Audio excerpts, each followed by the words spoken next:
खासदार संजय राऊतांना कोर्टानं दोषी ठरवल्यानंतर आता राजकीय प्रतिक्रिया देखील उमटू लागल्यात। भाजप विरोधात अब्रू नुकसानीचा दावा करायला पाहिजे असा हल्लाबोल खासदार सुप्रिया सुळे यांनी केलेला आहे। खासदार संजय राऊतांनी अशा चुका पुन्हा होऊ नयेत यासाठी काळजी घेतली पाहिजे असा सल्ला भाजपचे नेते चंद्रशेखर बावनकुळे यांनी राऊतांना दिलाय। कोर्टाचा निर्णय सर्वांनी स्वीकारलाय असं देखील बावनकुळे यांनी म्हटलेलं आहे।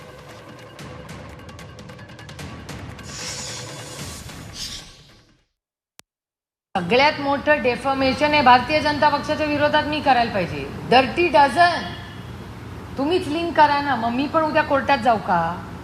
की डर्टी डझनला आत्ता तुम्ही शेक हँड करताय डर्टी डझनला, मग डर्टी डझन ईडी मध्ये करप्ट आहेत का नाही आहे, भ्रष्टाचार झाला का नाही झाला, ह्या सगळ्याची उत्तरं भारतीय जनता पक्षाला द्यावी लागतील। कारण का सगळ्यात जास्त आरोप भारतीय जनता पक्ष करतं, मग रोज आम्ही पण डिफेमेशन करतो।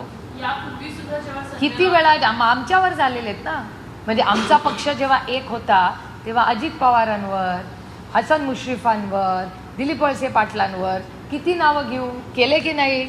आज त्यांच्यावर एकत्र आहेत का नाही? मग करू का मी डेफेमेशनची केस? न्यायालयाचा निर्णय हा सर्वांनी